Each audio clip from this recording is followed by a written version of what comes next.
I'm going to give you just a quick word before we start this video with Dr. Boz. As I'm thinking about it, I'm taking a walk through the park and I'm thinking about this video. We do discuss things like the sardine challenge and other stuff as well. But ultimately, and I know Dr. Boz would agree, it is the daily habits that we form, whether it's cutting out all the sugar and the junk and the seed oils, eating nutritious meats, foods to nourish our bodies, getting outside, getting sunlight, moving our bodies, getting good sleep, and dealing with stress. The pillars of what it takes to lower your insulin and to change your health. Please start with that. Those were the changes that allowed me to completely reverse all of the health problems that I was having, to feel better, to lose 130 pounds. It wasn't multiple over and over sardine challenges. It was cutting out junk, nourishing my body, dealing with stress, getting sleep, and moving my body. And it was mostly the nutrition piece. So once you've done all of that and you're working on that, if you ever find yourself kind of stalled or stuck with some inflammation you just can't get rid of, or perhaps you're just getting a little impatient and say, I'd like to do something in just a few days that could make a big impact. Okay, there are things we can do. I worked with my group members on little ways to do metabolic reset days. But more than that, what I mostly work with them on is how to make our daily lives sustainable enough and beneficial enough that we could do this forever and change our lives forever and not for just a few days. So if you're interested in working with me or with Dr. Boz, I'm going to link to her below. We will talk about more than just super quick fixes, because none of this is a quick fix. We're talking about health and long-term sustainable results, eating enough food, enough meat to nourish our bodies and to feel good in the long run. That is what it is all about. And now I'll let Dr. Boz take it away as she tells you about some other changes that you could make that might even enhance the overall daily commitments that we make every single day. All right, I hope you enjoy the video. Bye. Hi, everybody. I am joined by Dr. Annette Bosworth, who many of you know as Dr. Boz. And I was just telling her I don't get very often, but I have watched Dr. Boz now for over 2 years. You may not even know this, Dr. Boz, but I took your course. Hold on, I have a couple notes here. I took it about 2 years ago, your consistently keto course. Fantastic. I had so many fun nuggets to pass on to the people that I work with, and I love you. So thank you for doing this. Well, I am super excited to be on your show. It's quite an honor to see how many people have been inspired by your transformation and your need to tell the truth. Just allowing the science to kind of flow right through your story and land on the other side of health, which, gosh, what a gift. So I'm not the science side. I can just tell what happened for me and then bring people like you and be like, oh, but why? Right? Amen. Stories like yours are incredibly inspiring, and I'm just honored to be on your show. Thank you. You're welcome. Tell everybody first. You just said to me, this is not a green screen. Where are you right now? So I'm going to put on my favorite hat that I've owned for several years, and it is made out of 5 skunk pelts, and it is truly the warmest hat. I used to live in South Dakota, so 50 below zero isn't uncommon. Okay. I mean, it's rare, but it's not uncommon. Yes. And this is the warmest hat ever. My husband surprised my son and I have 3 sons. My youngest son just graduated from high school, and he flew us to Sitka, Alaska to go fishing. And so the place we're staying is right near one of the raptor release places in the country. And literally behind me, there's like 100 bald eagles. Oh. So like one of my bucket lists was wake up to the sound of a bald eagle and not be in danger. Yes. My bucket list got to come true this morning because it's the middle of summer, but Alaska's got this cool atmosphere, and it's been an amazing week. I'm so thankful he did it. And I'm so thankful I said, oh yeah, just scratch everything I had planned, which is like not what I do, and go with it. So yeah, God matched us up very well, actually. That's beautiful. All right. So when you said that you don't have a green screen right now, I'm going to tell you that right now I do.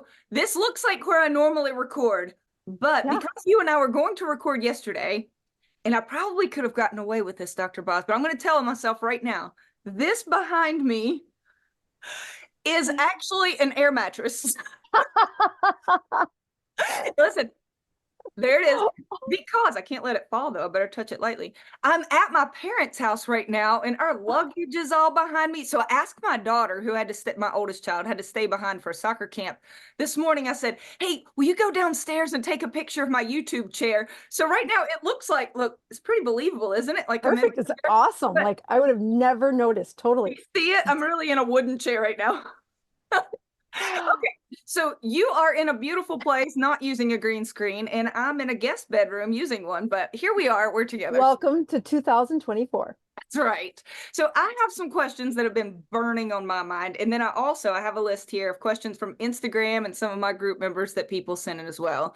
But for those who don't know, in this carnivore space, if we hear the name Dr. Boz, many people will instantly think of one particular animal, and it's not eagles until today. It is, although maybe the Eagles love them, I bet. Oh, it's great bait. Sardines, right? Yes. So I know your story with your mother, and for anybody who has not read the book any way you can, oh my gosh, please, y'all, read it. It'll be linked below. But I want to know the story behind sardines. Why? Why sardines? Oh, it's a great story. So it has layers to it. So I'll unpack it with you. All right. So again, the first patient that I walked through a ketogenic diet, especially in light of reversing medical problems, was my mom, was my own mother. And prior to that, I was on a steep learning curve, wondering how I didn't know about it. My clinical practice has been internal medicine, which means I start at puberty and take them to the grave. But my niche had been is peak brain performance. Okay. And so I had heard Dom D'Agostino and Tim Ferriss talking about the ketogenic diet and what it was doing for the mental performance for Tim Ferriss, as well as what Dom D'Agostino was researching in his Navy SEALs and NASA patients for preventing seizures. And I was mad. I was irritated. How do I not know about this? So for several months, I had done some reading, and then I personally tried to get into ketosis. But as a mother of 3, which automatically pushes you into an insulin-resistant status for at least the gestation of the babies, and then afterwards not getting the weight off, pushing a little too hard, and boom, there's 30 extra pounds that don't belong there. Now it's 40 extra pounds, and I was horribly insulin resistant, trying to get into a ketogenic state.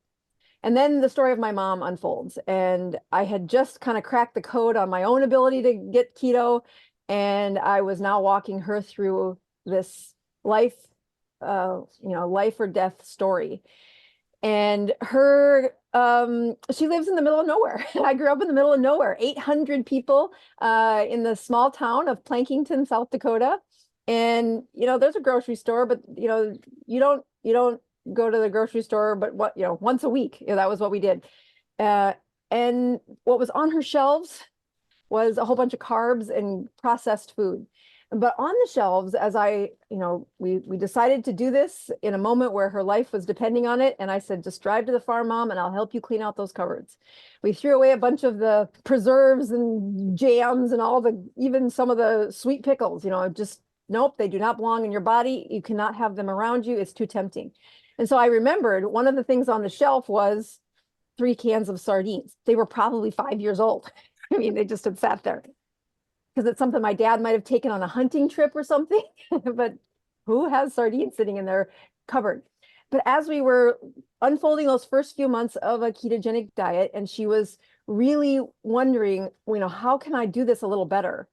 I remembered, oh yeah, look at that can of sardines, Mom. In that can, how many grams of fat, how many grams of protein? And that was the first place where I said, now just eat that. That's your serving size. And right now, I'm not even going to try to restrict the volume of food at all. We just want super high fat, medium protein, and no carbs. So boy, that just fits the bill. It's cheap. You can find it in small town USA. It's portion controlled inside a can.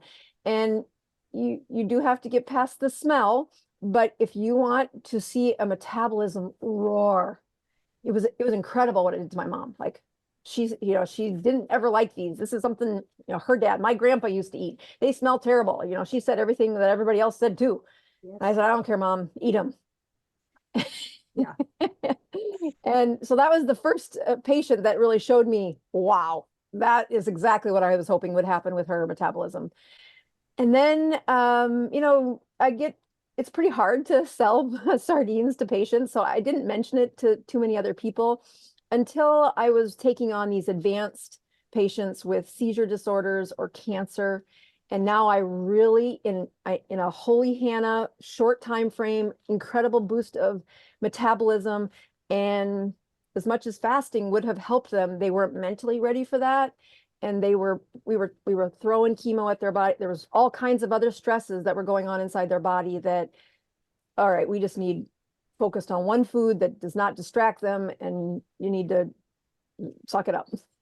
So it had become that part of the protocol. And then I had this really great patient. And if you took consistently keto, I don't think I mentioned it, but my other course, can you hear that? Yes. That's a bald eagle. Oh, see it up there? Show me. You see it at the top of the tree? Yes, I do. Cool. That's what I woke up to this morning. it just, I love birds. Yeah. So this I is love like eagles. one of my favorite moments. Like, husband, you hit this out of the park. This was awesome. Good job. Anyway, back to sardines. So this man named John Ford, in fact, when I use this in my 21-day class, the lesson's called John Ford's Fatty Tail. Okay. And it is that he had heard me talking about the sardines for my mom or what I do with patients. And, I had talked through 72 hours is really important. Not only is that a long enough time to upregulate those receptors in the first part of your intestines so that you stop burping up sardines. Everybody complains about the burping. Yes, but they do. 3 days in is where you really have upregulated enough of it to stop that or slow it down in a major way. And it's a really good churn of a metabolism. It's a really good roar. So I had said to him, Ford had just heard this on YouTube on one of the question and answers that this is what I would do if you were a patient. Yeah. And so he did that, and he's an engineer. So then he said, it was so remarkable what happened to me that I decided to do this for a month. Yes. And I thought, well, dang, that's a commitment. Yes. But he's an engineer kind of brain. So he kept the numbers, and it was amazing what he did in that 1 month. And I'm not promoting that you do it for a month, but what he showed us is it isn't so much about what happens on the days where they were using the sardines, but it was even greater. I mean, in a 72-hour sardine fast, yes, the best numbers are not on day 3. They're on day 4, the day after the sardine challenge, especially in those patients that are severely insulin resistant. And I think, our channel has been a great teachable moment for lots of people. But if I look at the folks that really are hungry for an answer, they tried keto, they were kind of keto, they lost a little weight, and then they plateaued. Yep. And what they're fighting is an insulin resistance that, sure, I can show you how to undo that, but you can also do it in a few do-it-yourself kind of things. And sardines are this tool that are amazing. And from there, I don't know, Woman's World put me on the cover of the magazine because of it. And it really did sweep through to say, yeah, we used to eat these things all the time, but our first world palates don't get that experience very often. So it's like snub your nose, like I'm not doing that. And I think that's a tragedy that it's so far away from what people would choose these days, because it's almost like the perfect food. Yes, I agree. I've actually just this morning, one of my group members sent me the John Ford document, said, you got to see what this guy did for 30 days. And I took a look and I was like, oh, so when you brought up his name, I just saw his paperwork this morning. Amazing. Yes. On Monday, one of my group members, so my internet died, which is very unusual. The worst thing, if you've ever been running your own Zoom or you're like, oh my gosh, I'm kicked out of my own meeting. But when I came back into my own meeting, there was a woman there. She goes by Gigi, and Gigi said, "Hey, Kelly, I was just telling the group I'm on day 30 of a sardine challenge." She said that she had done carnivore for a long time, but there was some inflammation she just couldn't get rid of. Wow. And she said, "I have never felt better in my life." So one of the questions that somebody sent in, I have to read to find out who it was you're okay with it being more than 3 days? Sure. Yeah. I mean, again, where I think this this space is such a blessing to me. That's going to be a little selfish, but when you've been in this space, and I mean, I've been doing keto since 2015, so we're almost coming on a 10-year anniversary. And before that, I was so just disgusted, but heartbroken that every patient that came in was getting another prescription. Every patient that came in was getting another diagnosis. And I'm like, I didn't do all this work and study this hard and sacrifice this much to just be a matchmaker between problem and prescription and problem and prescription. And, you know, that level of illness, though, is not, well, to reverse it, it's not for sissies. I mean, you really do have to take out, I was explaining this to somebody the other day. We were talking about pleurisy. You know, pleurisy is this inflammation between the sacs that your lung holds. And when it gets really, it's supposed to be filled with oil and a beautiful, you know, glides easily when you breathe in and out. But if you've ever had pleurisy, it's where those two bags stick together and they're like Velcro. So every time you breathe, they catch and it hurts. So then you breathe more shallow, but that's not the best answer because you're going to then add to the Velcro and the problem gets worse. Yes. But it's a great teaching moment to say that's the same thing that's happening much slower in a chronic disease state like obesity or metabolic syndrome or even depression, where the grime that got in between those two layers of lung got gooey, got sticky, and other things stick to it. And that's what inflammation is this layer of grime. So to make the grime go away, yes, doctors will throw a steroid at it, but that comes with this really high blood sugar setting that you take away the inflammation, but it's at a price that is super destructive. And when you look at how can this approach to chronic medical problems be so versatile, and like the gal who was saying, you know what, I just have this deep pain, or you know, this problem that is, and it's microscopic. She's going to go get an x-ray or a CAT scan or even a blood test, and it's going to be minorly off on the blood test, but the scans are going to say, no, you're fine, no problem here, can't see a thing. And then they remove the inflammation, and then they stop making the inflammation, and then they start melting the inflammation.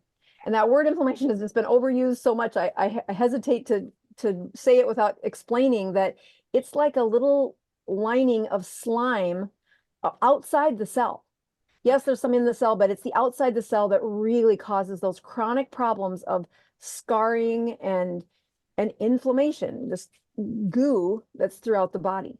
To remove it, well, you're not going to get there in 72 hours. So if your best results are when you are keeping that volume of food low enough, but the fat high enough, the protein high, they feel satiated, they do not feel hungry, and that's really important for the long game. And then watch what happens when you get to the end of the second week. It's really remarkable. And you know, you said her name was Gigi. Yes. Gigi, you are a leader amongst us, because that awakening is where you get to hear these stories of, Doc, I know you said that I could take, you know, the steroids, or you could take these other meds, but I wanted to try this first. And when they get into that second week of a really strong ketogenic state, their brain is on fire and their body is removing inflammation by this point. That's amazing. Okay, that's cool. Yeah. When you said the smaller volume of food, I have done 2 different sardine fasts, 2 different Dr. Boz sardine fasts. When people talk about sardine fasting, I'm going to be honest, and they don't put your name in it, I'm like, do y'all want to pretend that you just came up with this because it was her, right? I mean, yes, that was you. And thanks. you're the first person I've ever heard talk about sardine fasting. People may say, oh, they're very nutritious, but I heard that from you first. I I can eat 5 to 7 cans per day. I have a very big appetite. So you don't have an issue with somebody saying I could eat 7 to 10 even. Right. Yeah, the volume isn't so much, especially in folks that are really trying. I mean, like you've got a lean mass now, you've had your story of weight loss. So your insulin resistance is still probably in the memory of your cells, but your current function is doing great, right? So especially in a case like yours, it's get full, get full. And that really is the powerful like tipping point for how people do this for, 30 to 40 days. Even 3 days though, we want you full. We do not want you starving. I think that awakening of people trying so hard to limit the amount they eat, Yes. It messes with their brain. It messes with their like mood, and we got enough problems with that. Let's eat all you want. Eat all you want.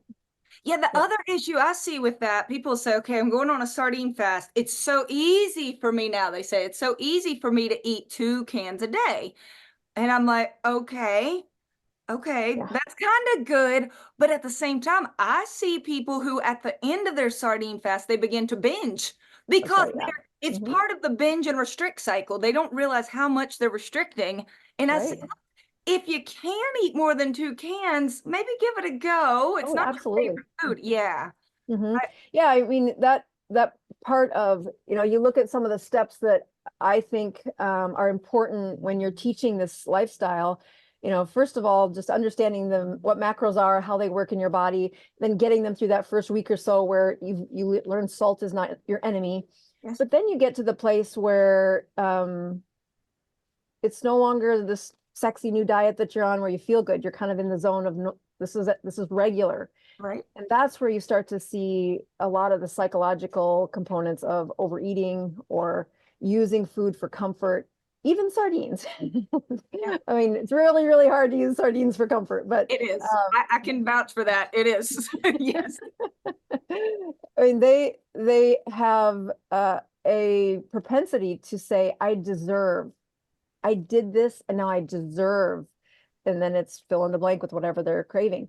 Or it's keto, I'm fine. Yeah. I'm like, well, all right, let's look a little closer at what your body thought about that. What are your numbers? How does your blood glucose look? How does your blood ketones look?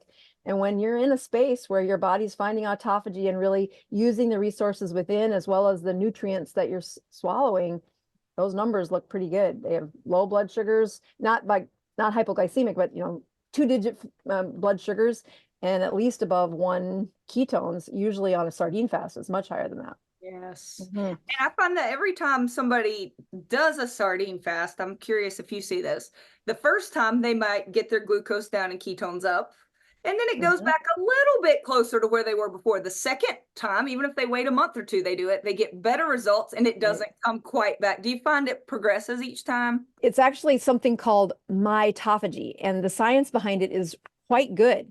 When you look at the word autophagy, most people know what that means. Like you're taking these proteins who've just kind of been hanging out in the corner for a while, not really actively being used. But when the body says, hey, I need some of that resource, and you're not swallowing it, you will recycle and use those parts of the subcellular or intracellular debris. Mitophagy is the space where a mitochondria that is not efficiently making energy, and then it gets put under a stress. And a sardine challenge is a stress. It will have apoptosis, which it's actually the apoptosis for the organelle for that little mitochondria, and then a new one is generated. And that freshly made mitochondria now is going to last and replicate in a much more perfected zone. So when they do that sardine fast the first time, what they're really doing is they're kind of sweeping out the weakest part of the crowd. Say only leave behind the mitochondria that is able to survive this stress. Okay. And so the next time you stress again, it much more quickly converts those fats and that low glucose into a fatty acid production of energy or a ketone based energy. And that's health. That's cellular health that you're watching. And I think it's fascinating that patients can see it themselves and they say, wow, I did even better. I thought, one in a lifetime was going to be good.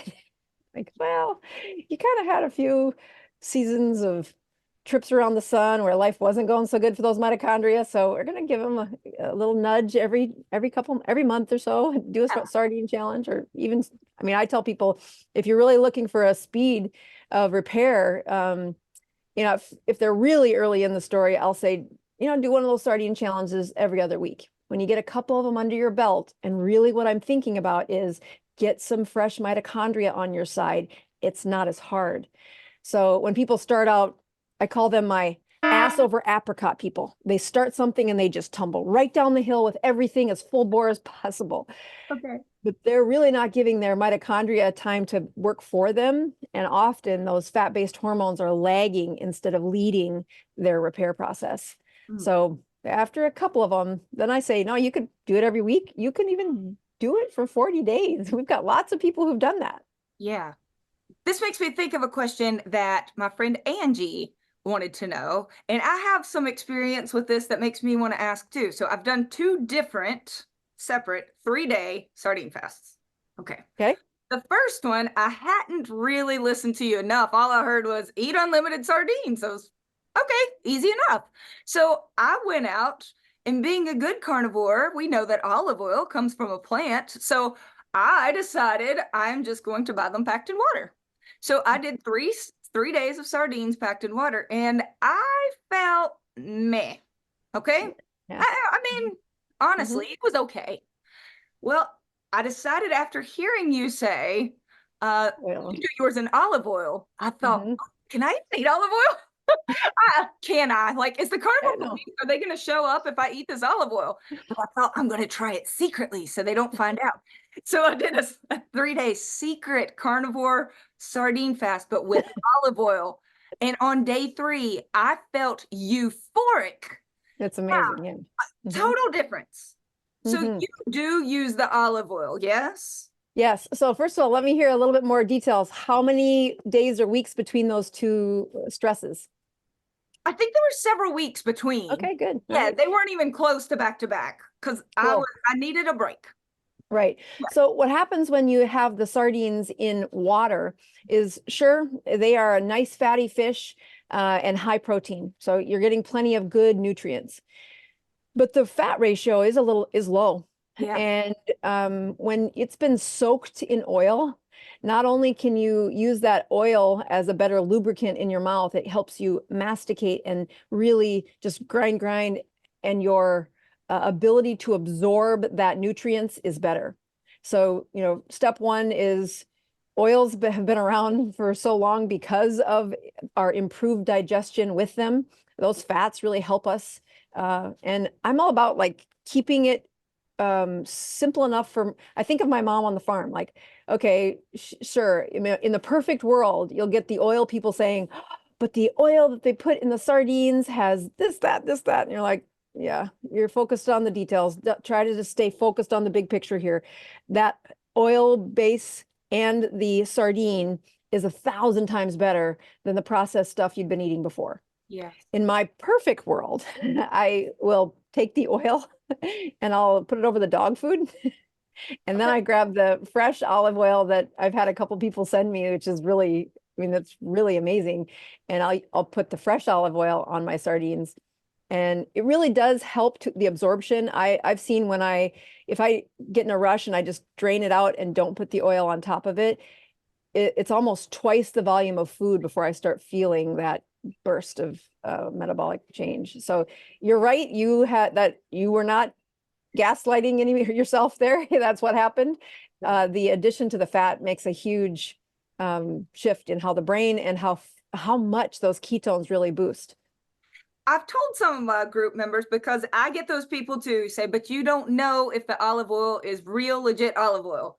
Well, if it's already in your head that you're eating something poisonous, like the nocebo effect is going to probably outweigh anything. So I'll tell them, you can buy them packed in water But when I measure out how much olive oil is in, it's about 2 tablespoons. Mm-hmm. So I don't know how you feel about this, but I tell them if you get 2 tablespoons then of either high quality olive oil that you trust or 2 tablespoons of the fat of your choice. Right. Yeah, that's what I've said too.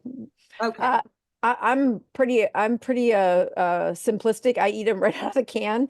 So, but I have people that have written in saying, here's how I finally was able to tolerate sardines, and they air fry them and they fry them in a black skillet, blessed by God. I mean, all these rituals of how do I make them taste better? And I'm like, I don't care. You ate them. That's where you're at. Good job. Find what works for you. But you need a fat of your choice is perfect. Yes, and a lot of carnivores have canisters of beef tallow or butter or lard, and I just say, okay, pick 2 tablespoons. I don't really care. Ketogenic woman, Anita, I don't know if you're familiar with her. She's a great YouTuber. She has so many sardine recipes, and she loves her sardine fasts, and she always credits you with the Dr. Boz sardine fast. Yeah, she's wonderful. Okay, let's talk real quickly, skin and bones. I have done both the skinless, boneless, and with skin and bones. I've heard you say that if you include the skins and the bones, you're less likely to get the refluxy burps, but some people are also less likely to get them down, period. So is it a deal breaker? Deal breaker? No. No, not a deal breaker. I mean, again, when you look at the nutrients in that skin, that's what you're really going for. I mean, omega-3 is hard for us to find in our Western diets as high as we should probably be eating them. I am totally guilty of that as well. But it's in that skin that you're going to find that a higher amount of that omega-3. When they take it off, it doesn't, there's still omega-3s. It's in the fish, it's in their muscle. So you're eating it, but you get a higher boost of that when you keep the skin on. But the other part is when people are having difficulty with that digestion, you're right. Start them where they'll begin. Yeah. I tell them, eat them outside. They really do not taste as bad as they smell. Yeah, and if I buy the ones packed in olive oil, there is much less smell. I'm convinced that the oil holds the smell in. The ones packed in water are very strong to me. My friend Karen Miles wanted me to ask you. She's a mom. Her favorite brand and my favorite brand are the same. We love King Oscar, the red box with the olive oil. We prefer skinless, boneless. Which ones? Give us a favorite of yours. I've eaten so many sardines that as long as it's got skin on it, I really have landed there. I'm cheap. So you can go to Costco, and when they're on sale, I buy the stack, and I think it's Wild Planet that's been at Costco recently, and I had eaten them before, but probably not in the volume that I have recently. And boy, they were pretty good. Skin versus no skin, big difference. But after that, they're kind of all coming from about 3 major places in the world. Yeah. And so it's fish. Yeah, they just have different labels on the outside. Fish in a can with olive oil. It's going to be pretty similar. Yep. The other thing that I think is an unhidden benefit for sardines is that when you do have the bones in, that calcium and absorption of calcium is really a delicate part of the chemistry set for your body. And when you look at the absorbable percentage of calcium that you can absorb in that, they're really pressure cooked, pressurized sardines. It's amazing how much of that calcium you can absorb. So the other reason I keep bones in is for my own bone health, which is just I don't take a supplement of calcium, but I do eat sardines with the bones in because I want the calcium as part of my nutrients. Okay. All right. We're going to wrap up the sardine part, but just quickly recap. You do not limit the cans. You like them packed in olive oil. If you're not going to eat the oil, add 2 tablespoons approximately, or drizzle some fat that you trust and that you like. Outside in the sun, preferable. Love it. You allow hot sauce and mustard, which I use both on mine. I love hot sauce and mustard. For digestion at first, to remove the burps, and for bone health and even better results, use the skin and bones, but start where you have to. Does that feel like a pretty good wrap? Amen. Well done. You hit it out of the park. Okay. And if 3 days makes you feel great, feel free to go longer, but eat enough or else you're going to find yourself binging like crazy, as some people do. I did not have any tendency to binge when my sardine fast ended because I wasn't starving. I felt just as content as I normally am. Yeah. And I'll tell you, it is probably my favorite intervention for someone that is addiction carb syndrome is where they're stuck.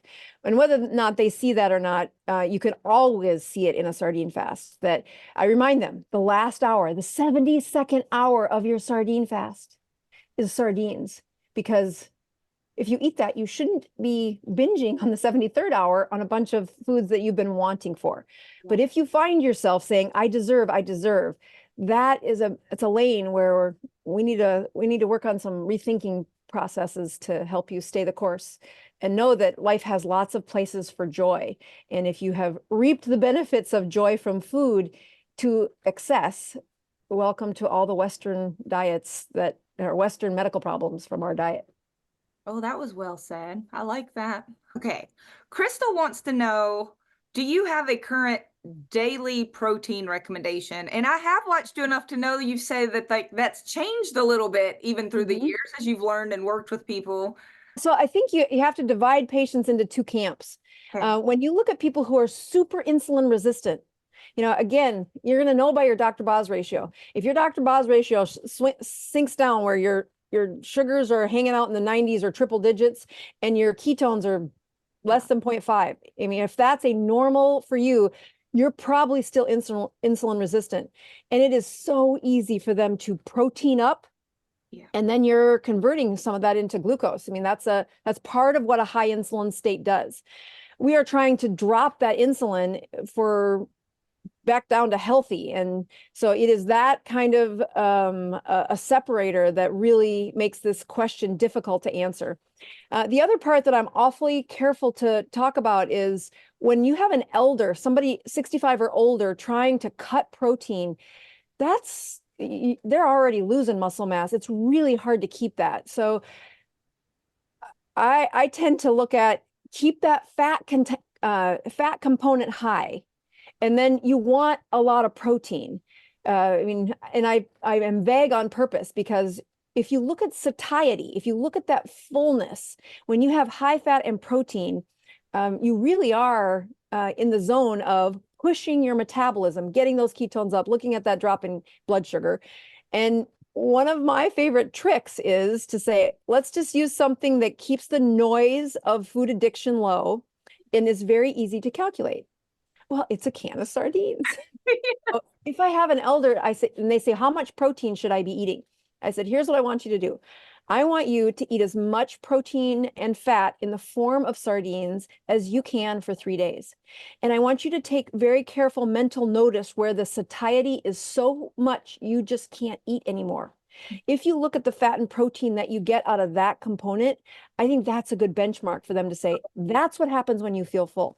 Yeah. You can very easily overeat protein, especially if they pulverize it, they put it in a protein shake, if they put it in a powder, and suddenly your results are going to slow down. And so I think of that as patients going through the pain and not getting the benefit because too many people telling them what to do probably. It is tricky. And I have some folks like myself, I can easily eat 200 grams of protein in a day. Me too. Still keep my fat at around, I always get at least 60% of my calories from fat, between 60 and 80, but sometimes 60. That's as low as I go though.